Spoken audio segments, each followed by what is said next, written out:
And that ability to build a narrative around your competitive advantage, that is in your intangible assets. No one cares about your company cars, your factory, your laptops. They're tangible and, broadly speaking, depreciating assets. Your value is in your intangible assets, and you have to be able to build a story around that to justify, to your point, the multiples above or getting investment at all at the valuation you want.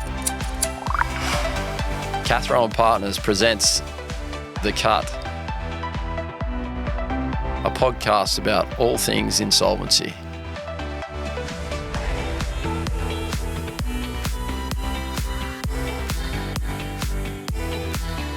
Well, hello everyone. This is the next episode of The Cut. My name's Simon Cathro. I'm the founder and managing principal of Cathro and Partners. Today we've got another great guest in Joel Hanrahan from EverEdge Global. Joel's going to be talking all things intangible assets, or as most people call it, intellectual property. How are you, Joel? Good. Yeah. Thanks for having me on. Yeah, good to see you. And I suppose before we get into sort of what is intellectual property now, just tell us a bit about yourself and your background and sure. Where you came from. So I've been in sort of growth-focused roles for most of my career. Telstra, Ashurst, spent a good period of time at KPMG, helping them come out of a period where organisations were sort of waiting for the phone to ring and really instituting sort of client-centric behaviour all through the organisation. So had various roles in there in different sectors, but largely worked very closely, particularly in the transaction space or M&A space, working with the sort of rise of, or sort of coincidentally with the rise of other big investment banks like Macquarie. They were very obviously deal focused in the infrastructure space, renewable energy, and we worked alongside them, and latterly moved to PwC. Now it's fair to say that was worth a lot more on my CV a few years ago than it is lately, but they're in a bit of a rebuild, obviously, from the press around that. So that really enabled me to get a better sort of understanding of where little niche areas might be. So joining EverEdge, I've been there about sort of coming up on 18 months now. EverEdge are intangible asset specialists. So we focus, it's quite a narrow lane, really, and it's probably worth at this point saying, well, why intangible assets? If you look at the S&P 500, if you jump in a time machine and go back 50 years ago, intangible assets accounted for about 17% of growth and risk and value in an organisation. Manufacturing was onshore. They were very sort of heavy industry-led, sort of inventory-led, I should say, heavy industry businesses, and intangible assets didn't really account for much. Now, fast forward that to now, across the S&P 500 at an average, intangible assets comprise 90% of company growth, risk and value. And if you doesn't matter if you're talking about big organisations or small, you take some of the biggest in the world, you think your Apples, your Microsofts, your Amazons, your Googles, they're greater than 98% intangible. Right down to startups and scale-ups, working on the next invention in their garage or in research labs, well, they're often 100% intangible. And the rise of AI, of Internet of Things, of just the digitising of the economy generally have led to this shift, and the shift isn't going back. So that migration of value and risk is a huge factor, and it's not a factor that either accounting standards or even generally businesses themselves have kept up with. Now, it's worth at this point saying, well, what's the difference between intangible assets or IP? And at a fundamental level, intangible assets are called different things by different people. Lawyers call it IP. Warren Buffett calls it moats. Really? Different businesses call it just your competitive advantage. But our point is, when we say we're intangible asset specialists, people often say, I know what you mean by that. You mean sort of trademarks and patents, and there's no doubt that's a part of it. But our sort of core thesis not only is in that massive migration of value and risk into intangible assets, but that they are real assets and absolutely everywhere in a business. So think things like approvals and certifications, brand, design, software, industry expertise, network effect, relationships, all of these, even plant varieties in some cases, all of these are key intangible asset categories.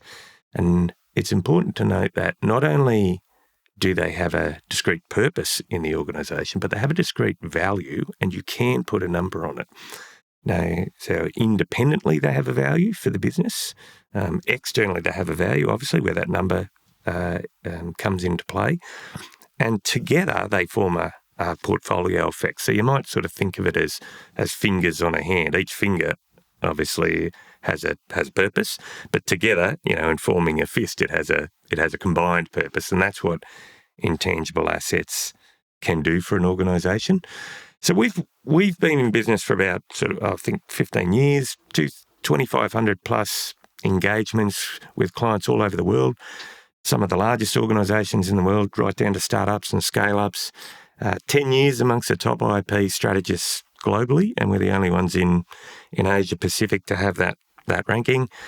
An excellent net promoter score. We've got offices in key locations around the world. And this probably, the next little metric, it's more of an internal metric, but one of the things we hold ourselves to for our clients, and it sort of speaks to the underlying value of these intangible assets, is for every dollar a client gives us, we'll give them at least 10 times that back in value. So that speaks to the underlying value that's sometimes sitting there latent, that's not being used by an organisation to commercialise themselves, and is certainly not being used when it comes to valuing the business for capital raises and things like that. So we'll help businesses understand their intangible assets, assess them. Are they strong or are they weak? What sort of heavy lifting are they doing for the business? We'll help them protect it, and that sets that platform in place, because if you can't protect your competitive advantage, there's very little sort of reason to do anything else, because your market, your idea could just get stolen. And sadly, one of the things we see all the time is it's a little bit of a cynical view, but unfortunately it proves itself true, is that people will only pay for what they can't steal. So if your idea or your intangible assets together aren't appropriately protected, the more you enter overseas markets, the more you go into different jurisdictions and commercialise, the more you grow, the more capital you seek, where you have to warrant that you actually own and can protect all these assets. It makes it very difficult for you to achieve what you want to achieve if that platform of protection isn't there. So then we'll help organisations from there just sort of go down two paths. One is deploy themselves into the market and commercialise more effectively off the back of these intangible assets. And then if they're down the path of a capital raise, IPO, even just sort of unlocking the value that's inherent in there, we'll help them go down that path. And that often involves just getting a more accurate valuation of the whole business. And I can talk to that a little bit later. And then off the back of that, being able to build a narrative that actually speaks to their whole value. Yeah. Well, let's unpack that. There's a lot there that you said, and you covered off a lot of good things there. Let's go back to the point where you talk about the changing makeup of the asset value between sort of, your traditional manufacturing plant, 1950 to today. You might have a tech business that just doesn't have any manufacturing or something, because it's, we've moved into this, the world of AI and all the different types of players that we have today, or technologies. But what I saw over 20 odd years of doing insolvency was you don't use auctioneers as much as what you used to, right? And so the auctioneer valuer guy that comes out and sells your plant and equipment in the motor vehicle and that, they're still there, but they're not there with, the size of the jobs are not as great as what they used to be. And the question I sort of have is, if you go back to pre-1950 and you've got your big brands, and the big brands were General Electric and maybe all the fuel companies and all those sort of industrialized type businesses that made up, that were the biggest companies in the world. Without the obvious is that we've moved from the biggest valued companies in the world are businesses like Apple and Google and Amazon and Tesla's up there too, right?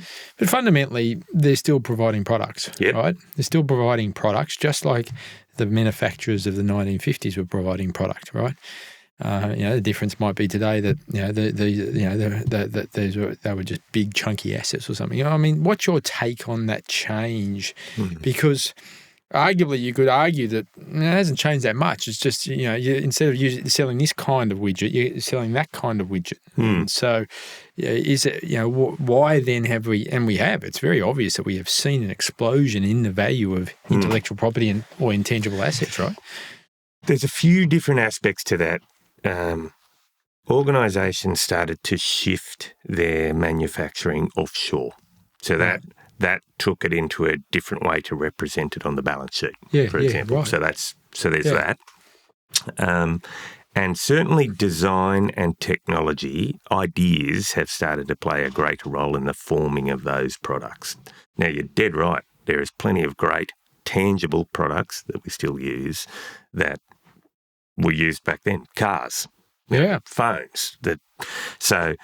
But the process by which those ideas are turned into the product, the underlying power of brands that sit behind it, of industry expertise that sits behind it, they were always important, and inherently the good businesses knew that, but they're at work behind the scenes, even in the tangible asset businesses, in a much more important way than perhaps they were in the past.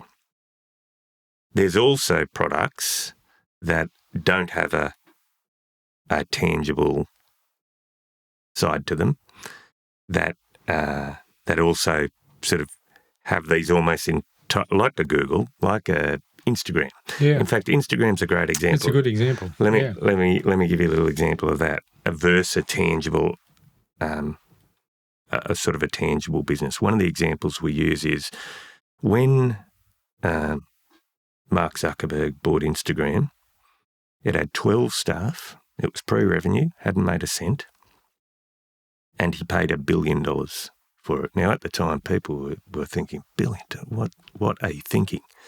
Well, not long after that, it was valued at $7 billion. I think one of the recent valuations had it around 125 billion. So clearly a bargain in the fullness of time. One of the things Mark Zuckerberg realised was the network effect out of that was a key intangible asset that he could build on. And by network effect, we mean if I've got one phone, it's just a phone. It's not worth much because I can't call anybody. Then if you've got a phone, I can call you. Now, if suddenly 20 people have got a phone, I can call them and a network starts to form. Instagram have an outstanding, one of the best in the world, network effects, and that intangible asset clearly had value that the market responded to. That network was the value, But on the same day that Instagram was bought for $1 billion, Main Freight, which is an Australian, New Zealand, Asian business, something like 4,000 staff, excellent track record, whereas Instagram had only been around for a year or so. Main Freight had been around for 50 years, huge amounts of staff, huge amounts of tangible assets. That was bought for $1 billion as well. Now, how is that possible? And the reason why it's possible is that intangible assets can scale at exponential growth rates, whereas tangible assets can't. In fact, they're almost depreciating from the time you get them. Now, so even in the businesses where a tangible product is the end result, intangible assets play a key role. And think of Apple as a good example. You think of a usual product cycle, Apple will bring out sort of iPhone 1, they'll have an initial take up, and that's great, but then it'll start to drop off until they bring out iPhone 2. So from a product lifecycle point of view, you see it just sort of going up and down and up and down. All the while, their brand is just constantly going up. And that's an intangible asset that's almost directly related to their share price, by the way, also progressively going up. And the tangible asset businesses, or the ones who, to your point, produce a tangible product at the end, have learnt to harness the power of these intangible assets, of their industry expertise, of their brand, of their software, whatever the case may be, whatever their appropriate mix is, to make sure that those intangible assets are helping the business grow and its value grow, even if the products they're producing go up and down. So we'll go back to this network, the network, or let's say number network of users. Effect, yep. Network effect, yeah. So we saw probably from the time Instagram, or maybe a bit earlier, a real value improvement on businesses that would go and say, hey, I've got 10 million users, right? And then we sort of saw that peak, and then we saw reality come back a little bit, where people were saying, yeah, I mean, I've got 600 passwords. 600, something comes out. Is it an afterpay? Is it or something? It's like takes 10 seconds to sign up. Yes. Do I use it? Yeah. I mean, sometimes I use afterpay, but not much. But I mean, there's a bunch of that I'm signed up to, and I can't even think of them that I've never used, right? But that business would run around and say, hey, I've got 10 million Simons there. So did you see a bit of a correction at some stage? And when did you reckon that sort of kicked in? Yeah, it's a great question. It's probably best answered by how the market corrects it. For example, all of these things, as we just said, have a value, and ultimately that value is shown by what someone's willing to pay for it. Right? Yeah. So they need to be correctly valued. One of the things we do both for investors and clients seeking to raise capital is help them not only value their business, but also value the intangible assets within that. So if network effect is one that really underpins their business, we have to go in there to a greater level of detail and see how valuable is that network. To your point, some of it could be nonsense. They're just user numbers, but they're not meaningful user numbers to a potential. So is it how often that user transacts? Exactly. Is it how often they access your Instagram account, for example? Exactly. So it's the behaviours and activities by the user. That's exactly right. It might be worth me stepping back here and saying, if you, on this point about valuations, because we get asked this a lot, not only from a very basic point of view, which is like, I've got these 3 patents. What are they worth? Well, the answer is not to oversimplify it. They're worth whatever someone will pay for it. Yeah. So it will still depend on same market for a property, factors. same for a car. Exactly right. Here's where it gets a little bit different though. So if I say if you want to sell Cathro and Partners, right? You just think, okay, I'm packing it up. We would go in and look at all of your intangible assets, from your relationships, from the expertise that's embedded or coded into the business, the content that you've created. All of these all have a value. But one of the tricks is not only being able to value it using real market metrics that the market is going to understand and respect. There's no point doing a 2022 was famous for these sort of crazy VC valuations. Well, that's died down a little bit, and the market will respond, as it always does, to that, and sort of punish those businesses or reward those businesses, whatever the case may be. But the money's still out there for businesses. There's just a lot more caution about how am I going to actually see what's in this business. So if I'm selling Cathro and Partners now, if you get an accountant in to provide the valuation, generally speaking, or an investment bank, generally speaking, they're going to, by the way, from Norway to New Zealand, this is the way they do it. They'll look at your your cash flows, look at your fixed assets, look for sort of a cash flow forecast. We'll look at my sort of great matrix here of industry, macroeconomic climate, and that'll spit out a multiplier on your EBIT of somewhere between 2 times and 9 or 10 times, right? That's what we'll say you're worth. Now, that number doesn't provide you with much background to what's actually valuable in the business. And what I mean by that is, for both the investor and the seller, context is king. If you hand over Cathro and Partners to me tomorrow, it'll be worth nearly nothing because I don't know what you know. I don't have the industry expertise, the relationships. I don't know the business. You hand over Cathro and Partners who can take one or more of your intangible assets and on their platform or in their network, combine what they have, well, all of a sudden it can be worth significantly more, right? That's quite a basic. Yeah. So it's about understanding beyond that EBIT where the strategic value sits. What is the value of brand? What is the value of the data? What is the value of the software? Now, this becomes, I know a lot of your network and listeners would be also in the insolvency business, so you're quite often faced with having to extract that value, right? And quickly. On the downside. Yeah. Mostly what I've been talking about here is upside value, and it certainly has upside value, but it absolutely has downside value. In fact, we work with a very large sort of private credit debt provider in Australia, and a lot of the time they'll invest, not exclusively, but certainly largely on that strategic value. So what's this brand? If we invest in this, what's this brand going to be worth, up or down, in 1 year or 2 years' time? So it's crucial to be able to understand its value to your business and be able to put a value on it so the market can understand that context. Yeah.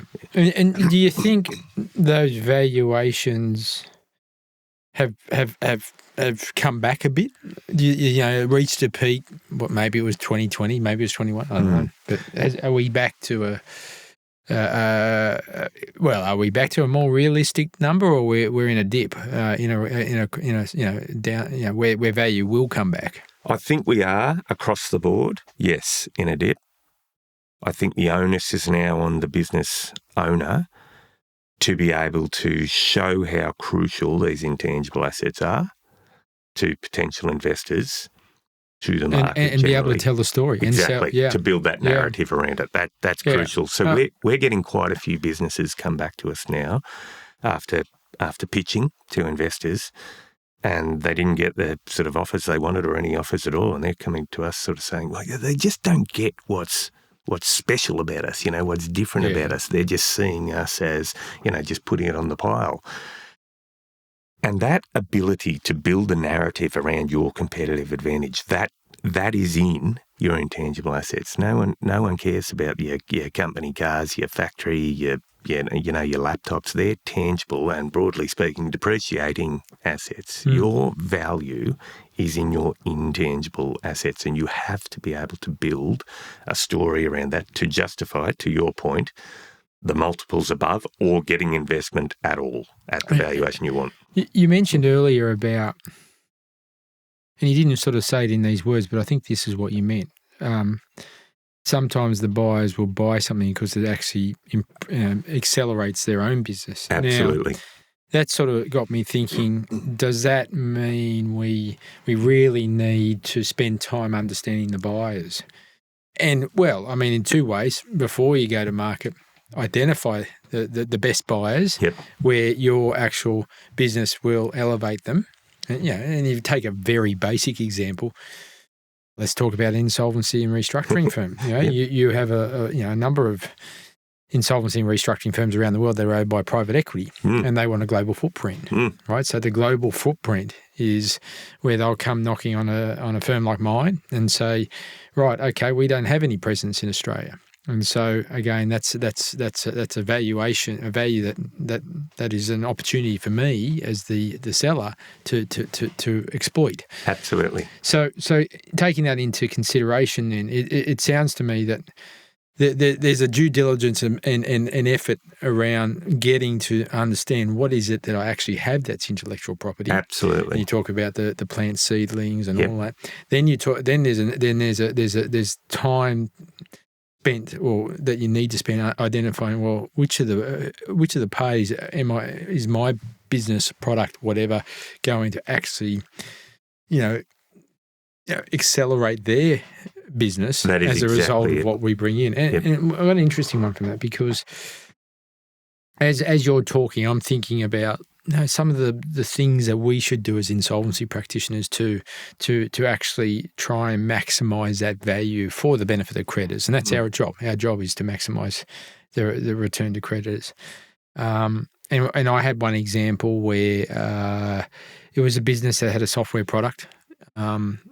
I maybe it is a hard asset, but I was viewing that in the intellectual property, intangible asset space. And it was an interesting conversation, because I got a call from the accountant and said, look, we've got this business. It's not worth anything. We need to wrap it up. There's tax debt. There's fighting amongst the directors and the shareholders. And there were. And, of course, we had a very small budget, and we used a good percentage of that budget to run an advertisement. And so, and when I mean a small fee, it was a very small fee. Most practitioners wouldn't have done it. And I used about $5,000 of that budget to actually do the advertisement and put together a bit of a data room. And we sold the thing for 50 times, 100 times what I thought we'd get. You got the standard, you got your valuation, and of course, no commercial value. They valued the table, $20. They valued the microphone, $50. They valued the laptop, $100. Yeah, but other than that, you've only got about $4,000 of assets here. And we sold it for 100 times, more than 100 times that, which gave us a recovery, a return of somewhere in the vicinity of 40 to 50 cents in the dollar to creditors. Now, to get 40 to 50 cents in the dollar in an insolvency is a very good outcome, because most people will push as hard as they can before they come and see us. And despite great efforts by our industry to get us involved earlier, and certainly the best, in my view, some of the best turnarounds are the ones we don't know about. Yes. Because the board and the management are clever enough to realise that we're not just black hatters doing liquidation. We're more than just that. We're cash flow experts. Yes. Right? We're people that have witnessed and seen what management should not do. But coming back into the intangible space, we get appointed in a voluntary administration or liquidation or even a receivership. And we've got this asset, right? And there's a lot of these, as we've realised, the makeup of the asset pool in a typical insolvency today is very different to as recently as 15 years ago. Comfortably went out there and you knew you had $100,000, $200,000 worth of hard assets you could sit on to motor vehicle here. And these days it's quite common that over half your jobs you work out and it's just thin air, and it's this intangible asset stuff that is the bit that we need to sell. Right? So yeah, just talk me through your thoughts on that, in the sense that you can get some very good outcomes even in the most distressed positions. You absolutely can. So, and it's quite unusual, because quite often buyers aren't interested in the operating company. They're interested in one or two of the particular intangible assets in it. So we recently valued a large shopping centre group owner, and cutting a long story short, it eventuated that the data coming out of those shopping centres, the data set as an intangible asset was worth more than all the physical shopping centres put together. Wow. Now that meant that in terms of that contextual buyer, we could look for buyers who are interested in the demographics, the foot traffic, the pricing, everything that was in that data set, rather than a typical sort of property play who was just interested in the operating company. Now, we see that happen all the time. Now, from a restructuring point of view, it may well be that the intangible assets are not very good, their product is not very good, the business is not going well, and that's the story. But there is every chance that behind that apparent market failure, there is some really solid intangible assets at work that are very valuable to someone else in the market. It could be the customer relationships or the supply chain relationship. So it could be in that bundle of relationships. It could be the data set that they've developed over the years. It could be their brand and what that allows them to establish. It could be individuals who have encoded their industry expertise in key parts of the business that someone would want to buy. So on any level, if an owner of a business or an investor is dissatisfied with the value that they're seeing in the business, or they think it could be higher, there's every chance that they're right. It could be. So spend the time. Yeah. Ask the questions. And the very first thing we do with businesses, they'll come to us and often say, "Oh, we want to IPO," or we're on a sort of track to Series C or Series D. We'll say that's fantastic. We want to understand your intangible assets and assess them and protect them. That's our starting point. And then we'll go to the valuation, deployment, commercialisation, raising capital, whatever the case may be, because we'll help them understand their business better, see their brand in a different light, see their relationships in a different light. It may well be that they already know all of these things and they're just more strategically aligning their priorities to focus to those strengths and protect their weaknesses. But in almost all cases, we see four things. One, most businesses can't adequately speak to all of the intangible assets they own.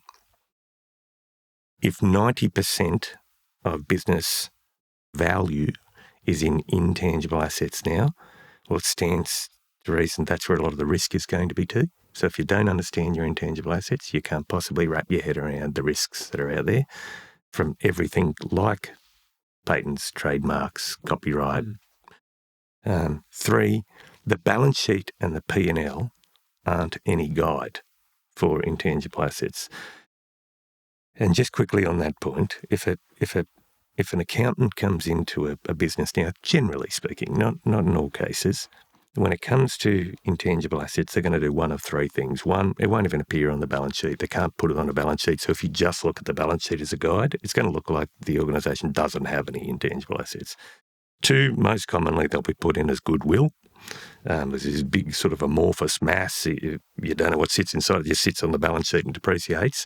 Or 3, they're put on as cost. And cost is the worst of all because it leads you to the erroneous conclusion that the number on the balance sheet's correct. And in almost all cases, it isn't. And the reason being is because tangible assets are predictable. This table might have cost $500. And there's a direct correlation between the inputs of that table, the top, the legs, and the $500. It's never going to be worth $500,000, but intangible assets do have the ability to scale. Yeah. So we talked a bit about exploring and making sure that you fully understand what the true value sits in that intangible space. But then we've also got the extreme ends where people oversell, of which I've had one extraordinary one, which has had a lot of profile. But rather than use that name, but we talk about Elizabeth Holmes, right, and Theranos. Yes. And yes. She raised an extraordinary amount of money from some of the most wealthiest people in the world. It's a great example. And you sort of look at that, and I've read the book and watched the series and watched it play out in court as well. But there is, and I have liquidated companies where they've done an amazing job of raising capital on something that doesn't work. Mm-hmm. So that does a lot of damage to the intangible asset space, in my view, because what it does is it gives an excuse to drop value. So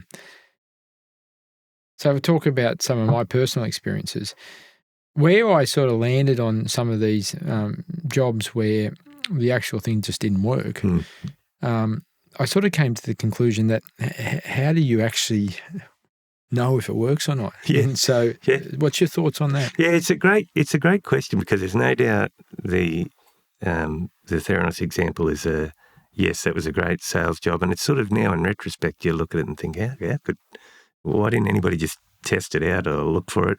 Or the employees say something, which I thought was even more incredible. Yeah, so that was an incredible story. And we don't actually see that much, but we do sometimes see initial investors, like, say, VCs, they've bought into the idea, they can see the potential, and they're investing in the potential. And sometimes that sales job happens before the potential is realised, no doubt about it. So in the end, you commanded all this money and you promised this, but for whatever reason, it didn't work out. Well, Instagram worked. Yes. And everyone looks back at it now and say, that number was tiny. Absolutely. At the time it was sold, everyone's saying the complete opposite. That's exactly right. Yeah. And, arguably the founders probably could have sold it for 10 times that amount. Yep.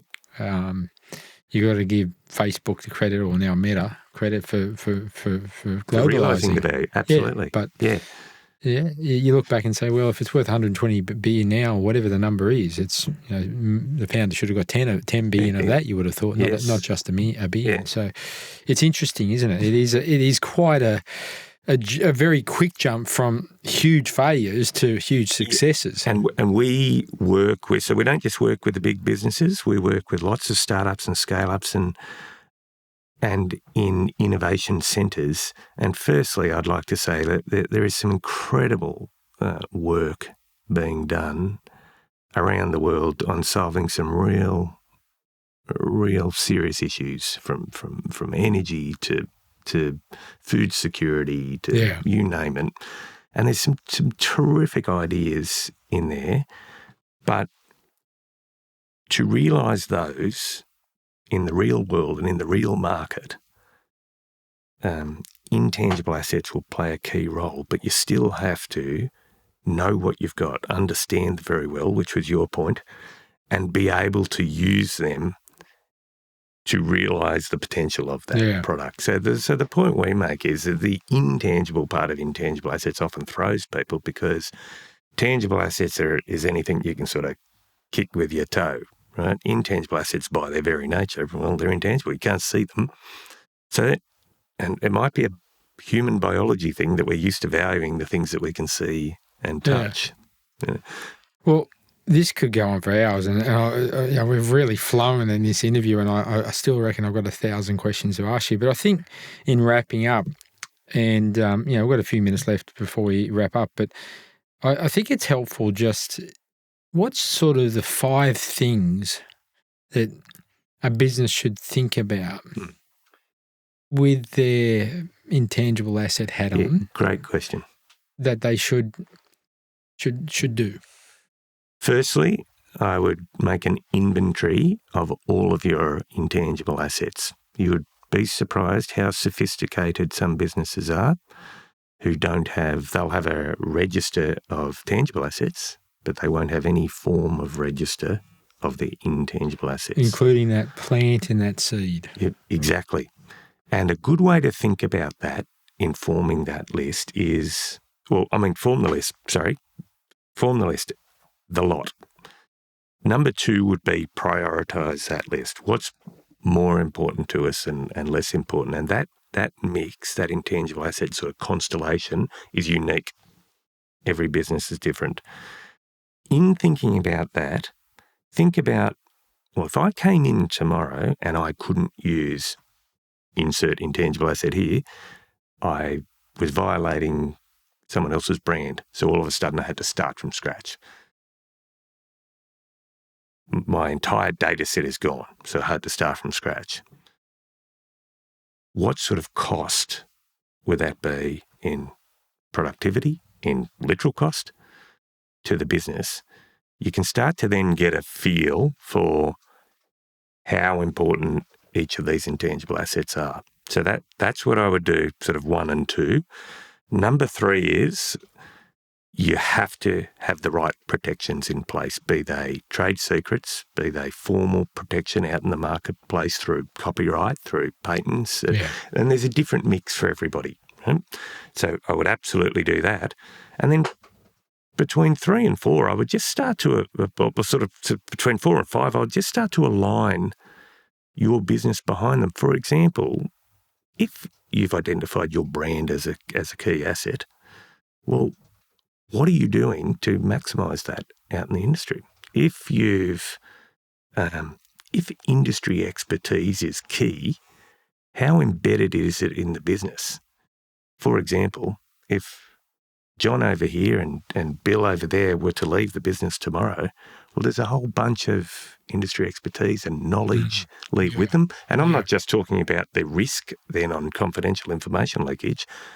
How well is that industry expertise been encoded into the business so the business can continue to grow absent any particular individual or single point sensitivity? So that's, to wrap up your question, identify and assess your intangible assets. Rank them, know them, have a register.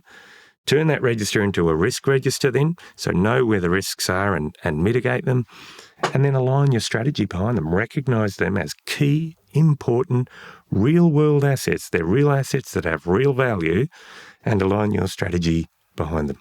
And that rule of thumb applies to insolvency practitioners in Absolutely. when they're trying to sell something. That's great.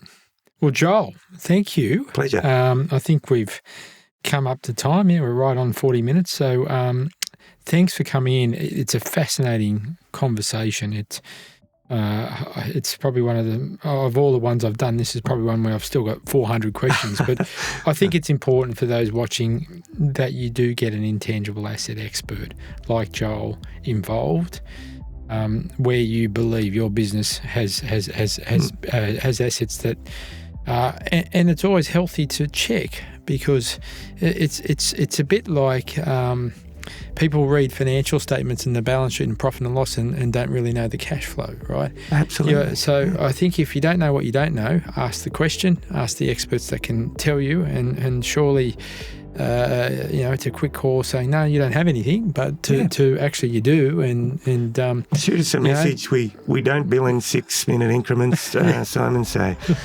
we're happy to have a chat with anybody initially and just sort of talk. Well, thank you, and thank you everyone, and thanks for listening, and we'll see you in the next episode. Thanks for tuning into Cathro & Partners The Cut. We hope you've enjoyed today's episode. For more insights, please visit our website, cathropartners.com.au, or find us on LinkedIn.